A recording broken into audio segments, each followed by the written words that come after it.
Okay, awesome. Well, again, good morning, everybody. My name is Ann Stefanik. I'm founder and CEO of Canopy Studios, and I'm really happy to be here with you all today. Welcome to the second day of DrupalCon. How many people in the room is this their first DrupalCon? Woo! Can we give them a warm welcome? Welcome. I'm really excited to have new people here, and looking forward to sharing more today on the lessons learned that we learned when we rebuilt Coit in Drupal 8. So some of the franchisees lessons, and really Coit, we'll go into their introductions after, but I'm Ann Stefanik, as mentioned before. Canopy Studios is my agency, and we design, build, and support websites for clients that want to make a positive impact. About half our business is in new builds or big builds just like this one, and the other half is support or continuous improvement, where we help with the full life cycle of a website. Always happy to talk more about business. You can find us at canopy.com, and this is Kat White, our CTO. Oh, I'm going to just use this mic for the moment. Yep. Hi, I'm Kat. I'm CTO at Canopy Studios. So, there I am. Perfect. Thank you. I'm the CTO of Canopy Studios. So in terms of the engineering work that we do at Canopy, I kind of oversee all of that largely on the new build side with projects like Coit, and then also assisting as projects move out of our build cycle and into kind of ongoing support and feature development and iteration. So excited to have the opportunity to talk about this one because it was a fun project for us and lots of lessons learned. Okay, so I'm going to first talk about the challenges that we faced when kind of going forward on this project. So just to give you a little bit of background about Coit. Coit offers cleaning services, including carpet, air ducts, and all other house-related services. They facilitate business across Canada and the US, and they have over 100 locations. Some locations are owner or corporate owned, and some locations are franchisees owned, and they serve over 12 million people, which includes businesses and residential. This was the before picture of Coit. So it was messy. There was a dated design. It didn't have a responsive site. It had a totally different mobile experience, but it wasn't an actual responsive site. At the time, there was this focus on services instead of customers. It was also really redundant and cumbersome to do content updates because each one of the sites was managed individually. So you can imagine over 100 sites, the person had to log into every single one of them to edit it. It was also built on Drupal 7, and this is one of the sites that we adopted into our support program, and their code was a hot mess. Like really messy. Anytime we took someone to onboard them, it took like 20 hours to onboard them, and doing updates was just very sketchy. So it was also not actually optimized for conversions, and there was no location context awareness. So if you were coming from San Francisco or Boston or Vancouver, Canada, there wasn't any contextual information on where to go. It was also slow, and they had really complex SEO requirements, but they only had one marketing person. So Sarah, lone CMO, needing to manage individually 100 sites when it's slow, and really SEO is a huge part of their business drivers. So in addition to all of these already challenged elements on the site, it didn't help that one of their direct competitors launched a pretty slick, beautiful, responsive website. And all of a sudden, a site that we were eventually like really working slowly with them to get going, all of a sudden it was like pedal to the metal, we've got to get this done, we've got 4 months. So we turned around this massive project in a 4-month time period. Kat, why don't you take on a little more on the approach? Sure. So obviously kicking the engagement into high gear, we went ahead and started with our upfront strategy, experience, and design. So everything we do starts with this research and user experience phase, even if it's clients that we work with currently, because it is so important that we understand the user's mindset and we're able to juxtapose that against the business needs. So these are the planners on the team that worked on this project. Jess and Fonda and Kim definitely led the charge in terms of helping Coit understand their users, the user's primary drivers and challenges, and how to give them where the site fits into their decision-making process. Coming out of the work that this team did were a few key strategic initiatives that drove the project from discovery onward. So everything we did in the technical phase was based on this set of driving needs for Coit. It turned out in terms of user research that mobile was absolutely imperative for this client. They were seeing massive year-over-year growth in terms of mobile traffic to the site, which meant that we had to make sure that all conversion points in terms of being able to schedule your appointments, things that people are going to need to be able to do on the site, were easy from a phone. We really wanted to optimize the content and the IA. So the previous instance of Coit very much had a projection of their inward organization, their services, as opposed to taking user context and structuring the navigation and the site content to be what users are going to be understanding and looking for, as opposed to the way Coit is organized internally. Anne previously mentioned the challenge of franchise content management. Because the majority of the content is managed internally at the corporate level, as opposed to at the individual franchisee level, we really wanted to reduce the complexity of managing content across 100+ franchises for this one-person marketing department. We also wanted to create a more seamless experience when moving between corporate content and franchise content. So it wouldn't feel like a completely discrete and separate site experience with no sense of place and no sense of brand. So, I mean, while everything was to brand standards in the initial build, we really wanted it to feel more fluid when you were moving back and forth between high-level corporate content and the individual franchise that serves your area. And then, as Anne also mentioned, SEO is an enormous component of localized franchise business models. We need to make sure that when someone is searching for carpet cleaning in Houston, Coit is there on that first page of results. So we wanted to make some improvements under the hood to help them from a technical perspective with those SEO needs and improve on, try to improve on where they were ranking for those types of location-based searches. Which brought us into build. This team, actually a lot of them are here in the room today. Sean and Jim and Cindy are all here. So if you have questions after the session and you want to get deep in the guts of the site, they are great resources to talk to. Along with Anne, Jason, and Nikki, they did the how, now that we had all of the what established. So first priority we focused on was that content management piece. How can we make this easier? The site had a ton of content types, and we really wanted to try to reduce the architectural complexity of what they were doing. So we pared that down, and through the use of paragraphs and field groups and entity cloning, we were able to really consolidate their architecture and provide them with kind of a more component-driven design interface based on paragraphs that let them have more flexible page layouts without bloating the system with content types that really only had display purpose. We also built for them some custom reporting and administrative views because, again, we have all these central editors who are managing 100 franchises. And so there were admin views to help them aggregate leads so they can see all contact form submissions are coming into one place to help in terms of user management and some of those types of aggregate views that can be hard to get to otherwise. Because of this permission model, where we have so much central administration, but franchisees are able to manage their own careers and their own promotions on a per location basis. We chose to take the site from multi-site and move it to a domain access model so that everything was managed through one core installation and all the content could be served to either Canadian site or the US site as appropriate. Which brought us to this localization piece. So variations in the navigation based on domain, for the most part, they are the same.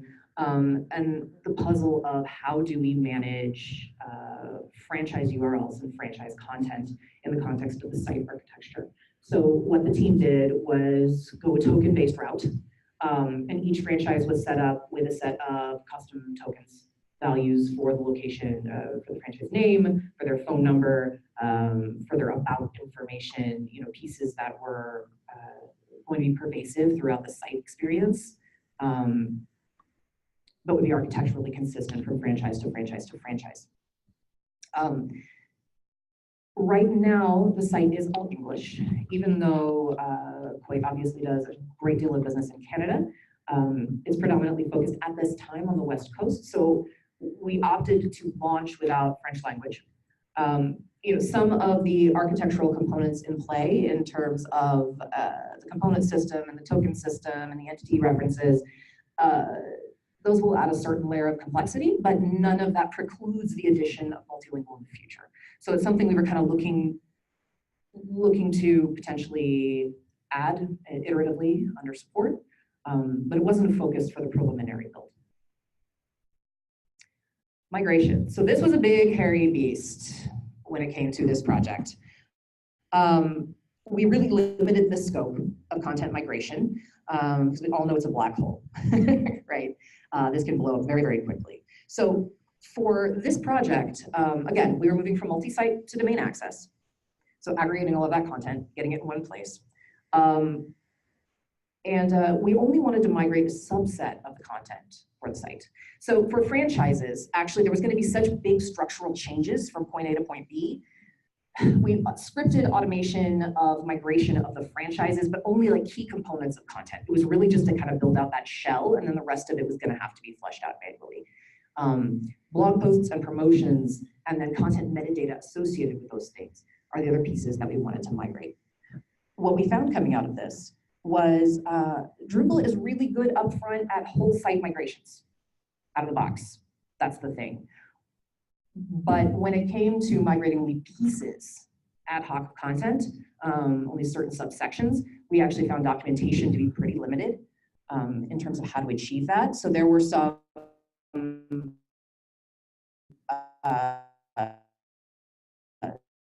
certainly some false starts.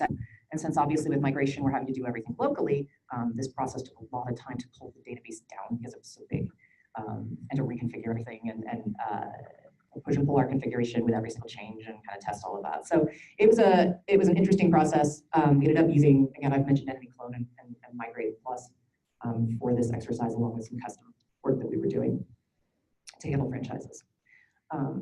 Geolocation. So we're actually using MaxMind on this site, but the only purpose it serves is to route people to the US or the Canadian site.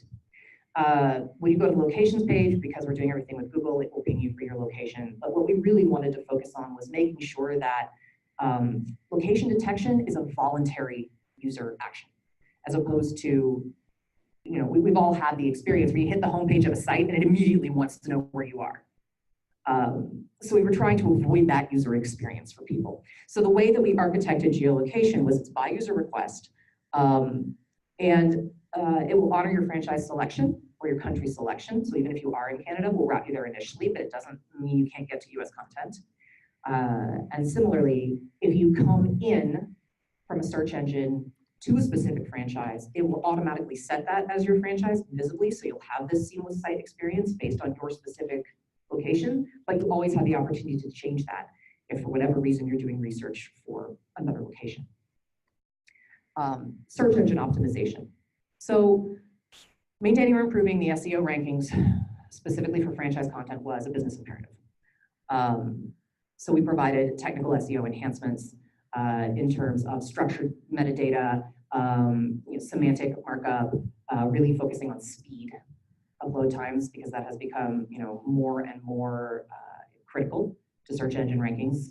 Google has basically come down and said, look, it's no longer optional. This client, Kuwait, actually works with an external search engine optimization firm.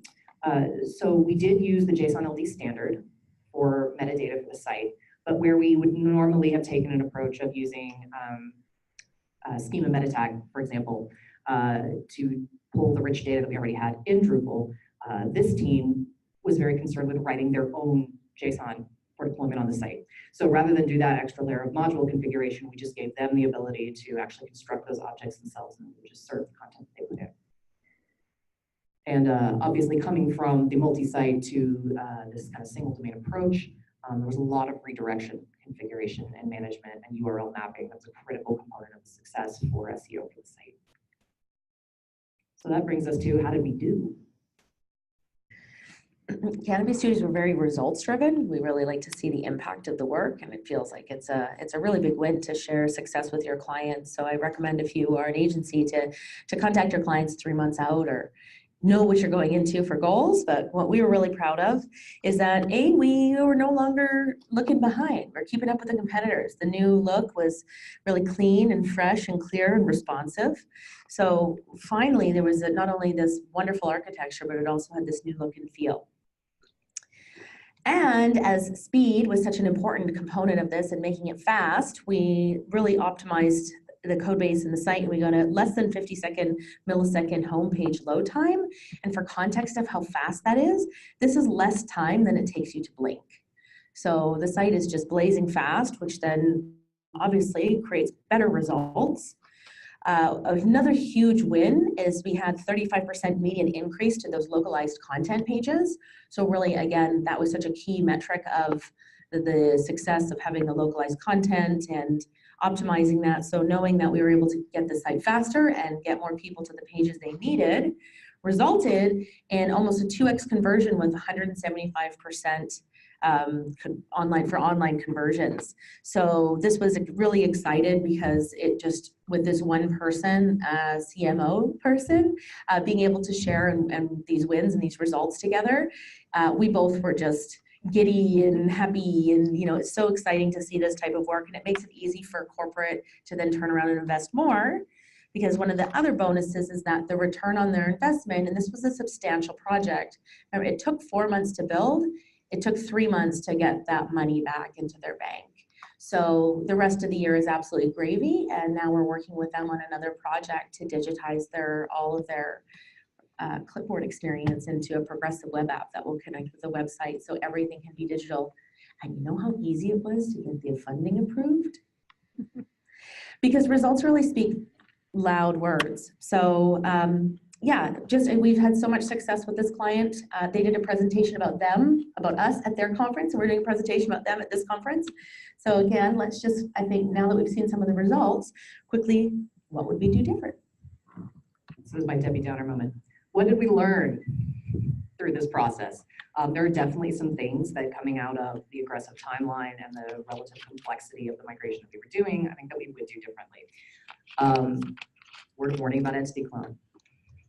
Make sure you are building the relationship that you think you are building, and you are cloning the thing that you think you are cloning. We had some incidences in terms of starting to push content population through, where we were cloning the relationship from entity to entity, but not actually the paragraph field set associated with the relationship.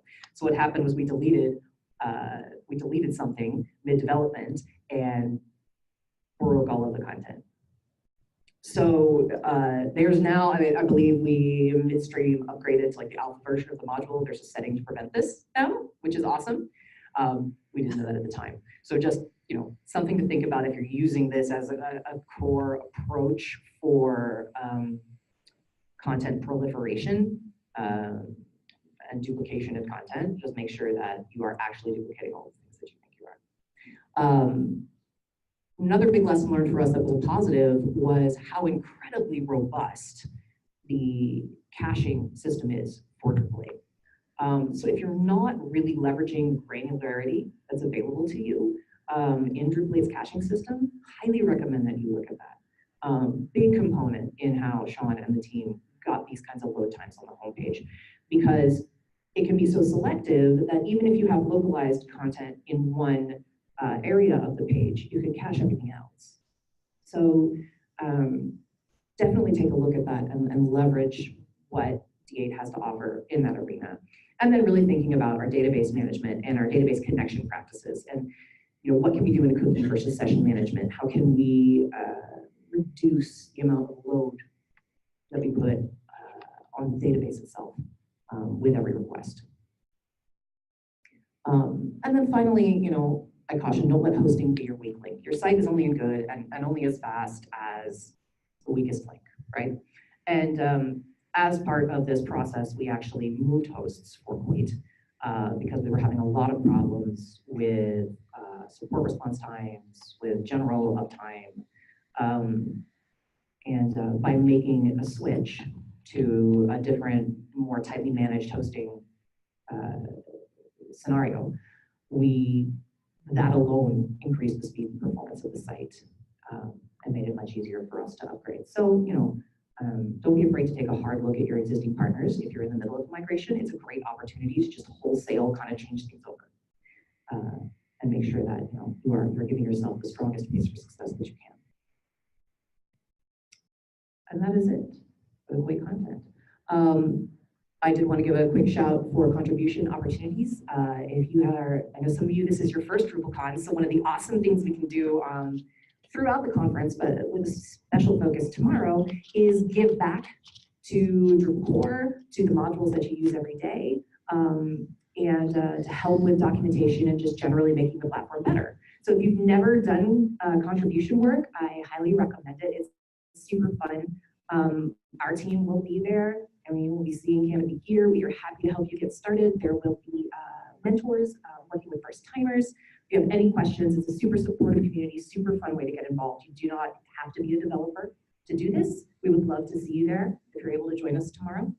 And the times are here for first time contributions and mentor contributions, whatever level you're comfortable with for participating in that. And we'd love to hear what you think. So if you could go to the site and look up our session, please give us your feedback. We would love to hear your thoughts, what jived for you, what you'd love to know more about. And then go ahead and take the survey about your overall experience here at DrupalCon. They are definitely interested in your feedback as well. And that's it. So this is our contact information. Anne and I are happy to talk about this stuff anytime if you want to reach out. And we welcome any questions or comments at this point. We have about 5 minutes for questions if you want to chat. So the question is how much traffic does the website get? How much load did we have to manage? Can you speak into the microphone there? Yeah, great. So we initially, without leveraging caching, we initially had a 6-second load time, basically with all the processing that had to happen in the database and everything that initially how we were handling the storage of franchise model. So it was about 6 seconds. Once we changed caching to leverage cache tags, cache context, that's basically how we ended up getting down to What was our load? Do you know? I actually don't know the traffic numbers. It's something I could look up, but I don't have them off the top of my head, unfortunately. The main website had roughly, I want to say upwards of a couple thousand a day. So it got to be quite high during the month.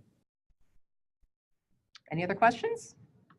All right. Awesome. Okay, well, thank you, everybody. Enjoy your DrupalCon. Come visit us at booth 306.